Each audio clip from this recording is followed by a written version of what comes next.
हाँ तो मेरे यारों, एपिसोड के शुरुआत में हमें एक लड़की दिखाई जाती है जो कि अकेले जा रही होती है। इसमें एक आदमी उसे कह रहा होता है कि मैं आपको छोड़ देता हूँ। इसमें वो लड़की कहती है नहीं, मैं पास ही में जा रही हूँ, तो मैं अकेले चली जाऊँगी। और वो वहाँ से चली जाती है और चलते वक्त उसे एक अजीब सा कौवा दिखता है। इसमें वो सोचती है यहाँ पक्का बहुत सारे कौवे होंगे।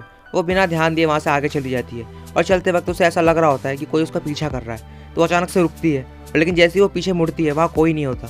और फिर जैसे ही वो थोड़ा आगे बढ़ती है तो कोई अचानक से उसके मुंह को पकड़ लेता है और उसका पूरा शरीर एकदम गुब्बारे की तरह फूलने लग जाता है। और फिर उसको बहुत बुरी तरीके से मार दिया जाता है और मरने से पहले वो बहुत तेज चिल्लाती है, जिसपे वहाँ ऊपर बैठे आसपास सारे कौवे उड़ जाते हैं। लेकिन ये अजीब से दिखने वाला डरावना कौवा अभी भी वहीं होता है और ये सब देख रहा होता है। और फिर हमें एक विच को दिखाया जाता है जिसने उस लड़की को मारा होता है और वो कह रही होती है इतना काफ़ी नहीं है, मुझे और चाहिए। तभी नेक्स्ट सीन में हमें दिखाया जाता है कि अशरफ और गुड्डू एक बोट से उतरते हैं, जहाँ हमें पता लगता है कि ये दोनों एक ऑर्गेनाइजेशन के लिए काम करते हैं और जहाँ इन्हें बहुत सारे मिशन दिए जाते हैं जो कि इनको पूरे करने होते हैं और यही इनकी जॉब है। इस पर गुड्डू कहती है ये क्या यहाँ पे आसपास कोई विच है क्या? इस पर अशरफ कहता है इसके बारे में मैं कुछ नहीं कह सकता क्योंकि वो डिटेल्स को हमें पर्सनली बताएंगे। इस पर गुड्डू बहुत ज़्यादा गुस्सा हो जाती है और तभी नेक्स्ट सीन में दिखाया जाता है एक इंस्ट्रक्टर अशरफ को सारी डिटेल्स देता है और उसे कहता है कि आपको आप एक जुर्म को संभालने के लिए बुलाया गया है और ये बहुत ज़्यादा वायलेंट है और उसने अभी से ही बहुत नुकसान किया है। तभी ऊपर की तरफ से एक आवाज़ आती है और गुड्डू ऊपर जाने लगती है। इस पर सब कुछ सोचता है और वो भी गुड्डू के पीछे जाने लगता है और कहता है कि अब मुझे प्लीज़ ये मत बताना कि तुम्हारे पास यहाँ पे कोई जादुई बीस्ट है। और वहाँ पे एक जादुई बीस्ट ही होता है। जिस पे अशरफ कहता है तो तुम चाहते हो कि हम इस चीज़ को बेहोश करें? जिस पे वो इंस्ट्रक्टर कहता है हाँ, लेकिन आपको उसे पकड़ना है बिना नुकसान पहुँचाए।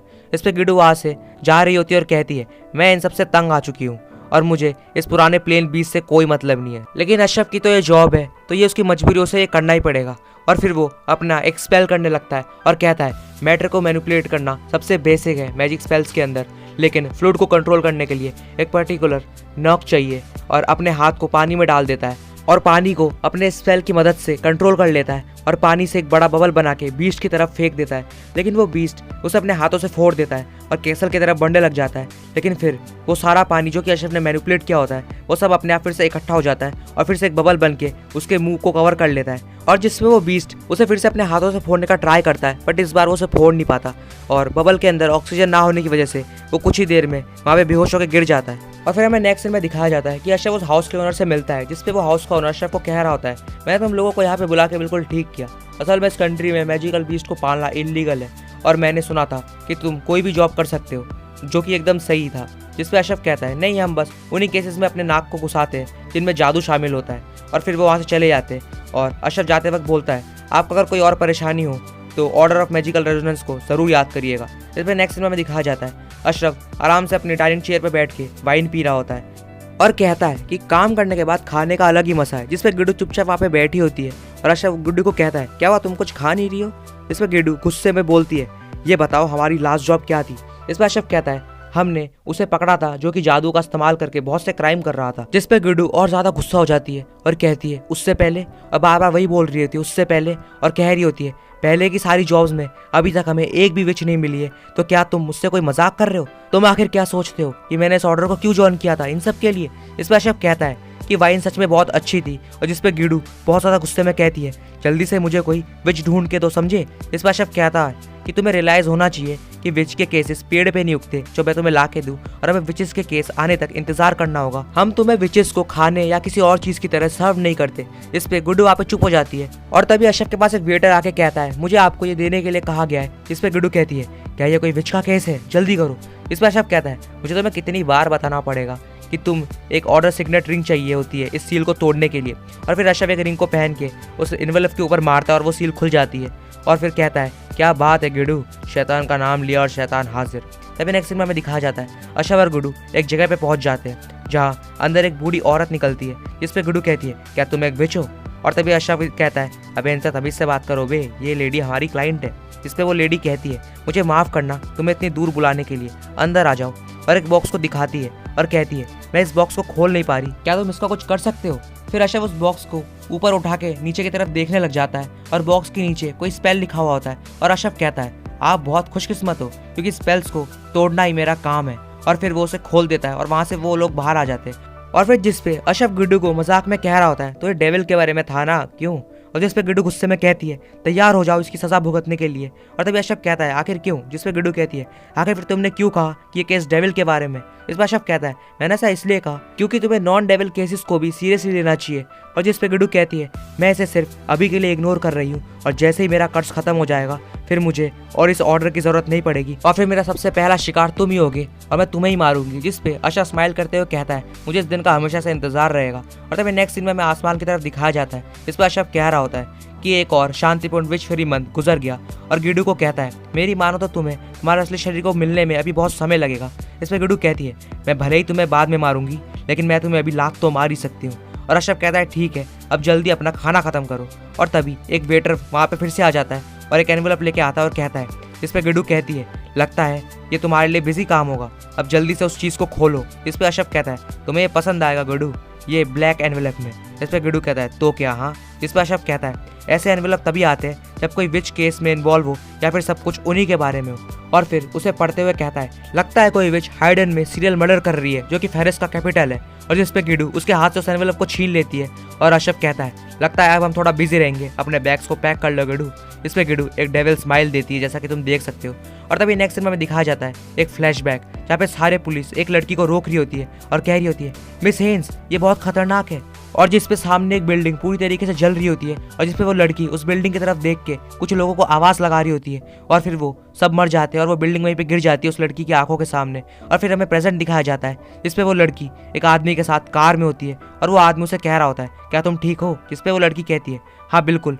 और फिर वो एक जगह पे पहुंचती है जहाँ एक हादसा हो गया था और असल में इस लड़की का नाम है हेन्स और ये एक जादूगर होती है और इस शहर की एक पुलिस ऑफिसर भी। और जिस पे हेन्स और ये ऑफिसर उस विच के बारे में बात कर रहे होते हैं और कहते हैं कि वो फिर से भाग गई और जिसमें हमें वो बॉडीज दिखाई जाती है और उस विच ने जैसा पहले वाली लड़की के साथ किया था वैसा ही इनके साथ भी किया होता है। और हेन्स के साथ वाला ऑफिसर कहता है लगता है उस विच ने इन्हें सेक्रीफाइस के तौर पर यूज किया होगा और कहता है आखिर कोई इतनी डरावनी चीज कैसे कर सकता है और जरूर वो बहुत ज्यादा खतरनाक विच होगी। जिस पे हेन्स कहती है जब तुम्हारी इच्छा पूरी नहीं होती तब हमारा कंट्रोल खोने लगता है और अच्छे लोग भी एविल बन जाते हैं। इसमें फिर से ये ऑफिसर कहता है लेकिन विच हो या इंसान ये जिसने भी किया है वो एक स्कम ही होगा।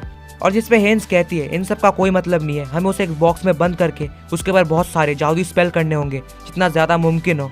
और ये फीवल पुलिस फोर्स एक मॉन्स्टर से किसी भी हालत में नहीं लड़ सकती क्योंकि रोज के सीरियल मर्डर से कुछ ज्यादा ही है। इस पर दूसरा ऑफिसर फिर से कहता है आप ही हमारी सिटी में एक अकेली जादूगर है और अगर आपको लगे कि उसकी ताकत आपसे ज्यादा है तो आप मुझे बता सकती है और कोशिश करना कि अपने आप पे ज्यादा जोर मत डालना। इसमें हेन्स कहती है मैंने ऐसे बहुत सारे खतरनाक केस हैंडल किए समझे और विक्टिम को कुछ ही समय बाद भूल गई, फिक्र मत करो मैं अपना काम एकदम सही से करूंगी। और फिर वो वहाँ से चली जाती है और आगे जाके उसे अशरफ और गिड्डू मिलते हैं और जिसपे वो सुन रही होती है कि अशरफ गिड्डू को बोलता है ओ डियर लगता है हम काफी लेट हो चुके हैं। जिसपे गिड्डू कहती है गुस्से में कि ये सब तुम्हारी गलती है समझे, तुम्हारी वजह से वो विच हमारी हाथों से निकल गई। और जिसपे अशरफ न्यूज़पेपर पढ़ रहा होता है और हेन्स उन्हें देख रही होती है और उनकी बातें भी सुन रही होती है और जिसपे वो कह रहे होते हैं कि वो विच यहाँ दोबारा जरूर आएगी। और जिसपे हेन्स कहती है उनके पास जाके आखिर तुम दोनों हो कौन और तुम उन चीज़ों के बारे में बोल रहे हो जिनके बारे में मैं सोचना भी नहीं चाहती और इस ताबूत में क्या है। जिसपे अशरफ अपने न्यूज़पेपर को बंद करता है और हेन्स को लगता है कि अशरफ उस पर हमला करने वाला है और वो अपने स्पेल्स को लिखने लग जाती है। इस पर अशरफ उसे बोलता है हम तुम्हें कोई नुकसान नहीं पहुंचाएंगे, हम तो यहाँ पे तुम्हारी मदद करने आए। इस पे हेन्स कहती है कैसी मदद। और अशरफ कहता है कि असल में हम ऑर्डर ऑफ मैजिक रेजोनेंस की तरफ से भेजे गए और अगर तुम्हारा सस्पेक्ट एक विच है तो हम तुम्हारी बहुत मदद कर सकते हैं। इस पे हेन्स उन्हें एक रेस्टोरेंट पे ले जाती है और हेन्स वहाँ पे अपनी आईडी दिखाती है और कहती है हमें एक टेबल चाहिए पीछे की तरफ जो कि एकदम साउंड प्रूफ वर्ड में हो।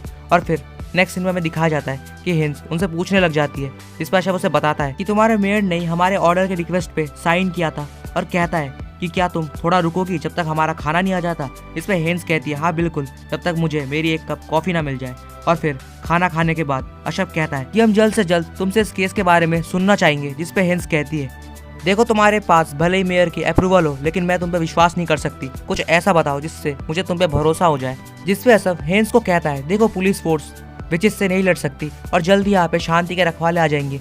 इस विच की वजह से तुम्हारे मेयर उनकी मदद नहीं लेना चाहते और खुद ही सारी ग्लोरी को पाना चाहते हैं और बिना कुछ जाने बीच में पड़ना सही नहीं होगा और तुम इस केस के इंचार्ज हो तो तुम हमें बता सकती हो। इस पे गिड्डू गुस्से में कहती है ये सब क्या बकवास है, हाँ जल्दी हमें उस विच के बारे में बताओ जिससे कि हम उसे मार देंगे।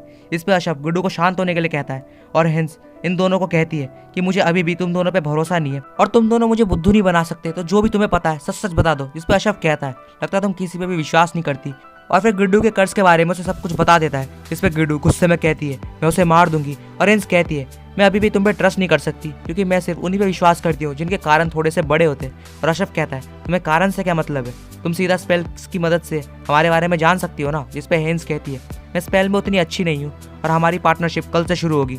और फिर हेंस ये सब बोल के वहाँ से बाहर चली जाती है, जिस पे अशरफ बोलता है उसने हमारे बारे में सब कुछ जान लिया बिना अपने बारे में कुछ बताए। और तभी में नेक्स्ट सीन में फिर से उसी कौवे को दिखाया जाता है और उस बिच के हाथ को भी, जो एक लड़की के मुंह पे होता है।